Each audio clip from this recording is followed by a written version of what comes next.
seperti ini. Seperti yang saya sampaikan tadi di sini, antara anggaran dan waktu. Anggaran dan waktu. Jadi item pekerjaan ini dengan jumlah masing-masing item pekerjaan itu berapa rupiah. Setelah dibagi dengan total berapa persen. Diselesaikan dengan berapa minggu, minggu pertama, minggu kedua, dan sebagainya. Maka masing-masing minggu dari persen ini, kalau ada 2 minggu, maka yang persentase ini kita bagi dengan 2 minggu atau 2. Persentase 1 berarti 0,5. Oke. Nah, nantinya akan membentuk sebuah kurva S seperti ini, ya. Nah, bagaimana caranya proses pembuatan seperti ini? Maka kita nanti akan berbicara pada time schedule jilid ketiga, ya. Time schedule jilid ketiga.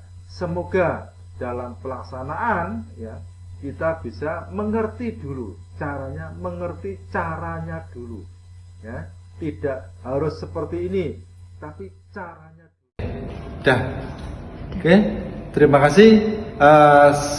Bertemu lagi dengan Prion TV di sini, ya. Saya Supriyono dari channel YouTube Prion TV. Kita berbicara bahwa untuk siswa, untuk siapapun tetap harus kita belajar terus supaya tidak ketinggalan zaman. Kalau sekarang dinamakan dengan gaptek, ya. Tapi tolong saya berharap Prion TV untuk dibantu subscribe, ya, like dan komen. Terima kasih, semoga sehat dan sukses selalu.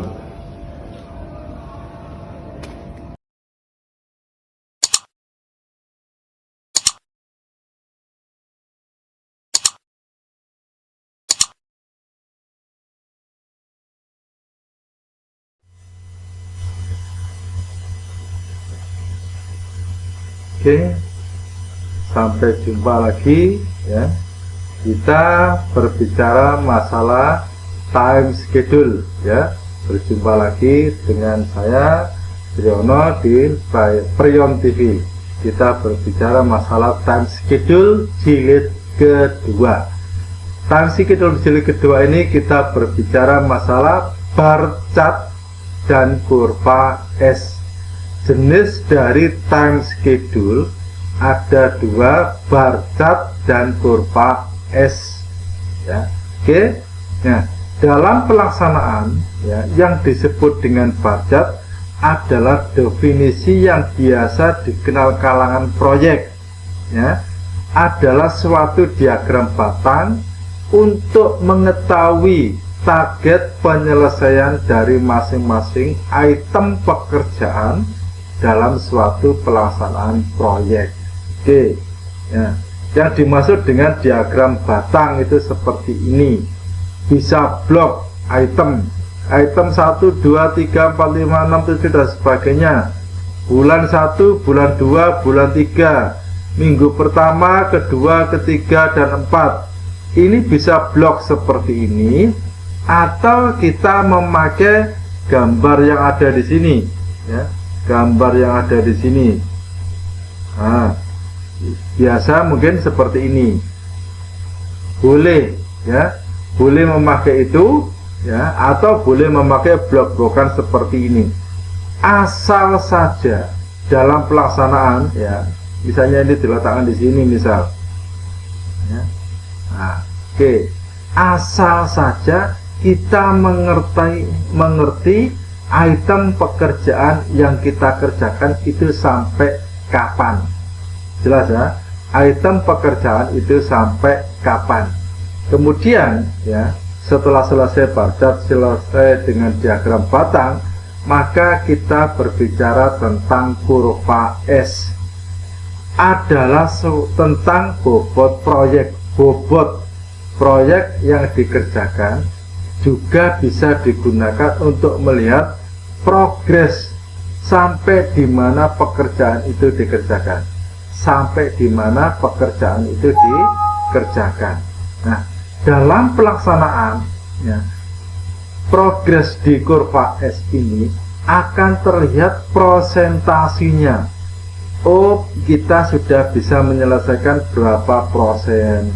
Oh, berarti berapa persen di sini sampai prosentasi sekian, maka kita menghabiskan anggaran sekian. Jadi seperti itu. Karena yang dinamakan dengan kurva S ya berbentuk seperti S ya.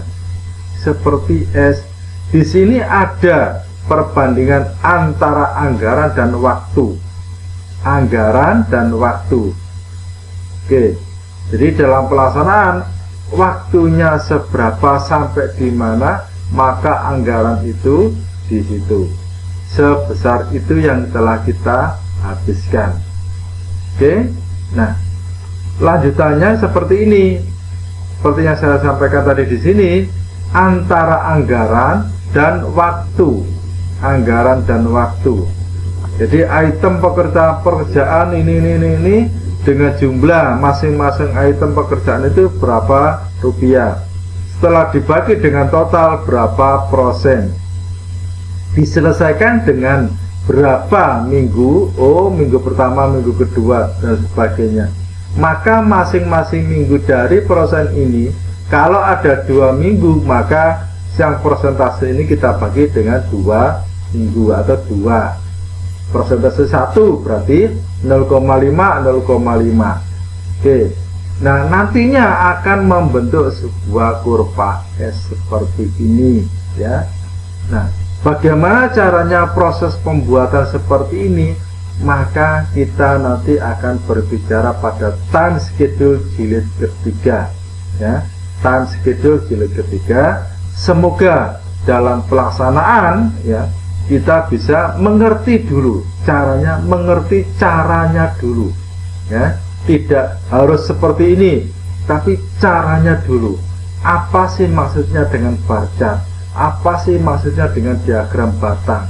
Apa sih maksudnya dengan kurva S? Bagaimana cara pembuatan kurva S? Fungsi dari kurva S.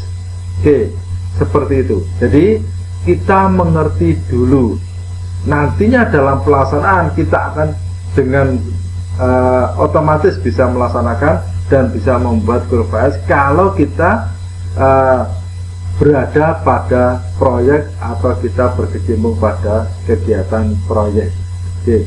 Jadi pada prinsipnya ketika kita membuat time schedule itu hanya sebagai pedoman dalam melaksanakan ya, proyek dan juga untuk melihat progres kemajuan pekerjaan proyek agar sesuai yang direncanakan, ya, agar sesuai dengan rencana dan yang direncanakan, rencana dan yang direncanakan. Oke, semoga bermanfaat dan tunggu untuk video selanjutnya tentang time schedule jilid 3. Oke, jangan lupa channel Priyo TV dibantu subscribe, like dan komen. Oke, semoga bermanfaat. Terima kasih, matur suwun, thank you. Semoga sehat selalu, ya, sukses selalu. Terima kasih.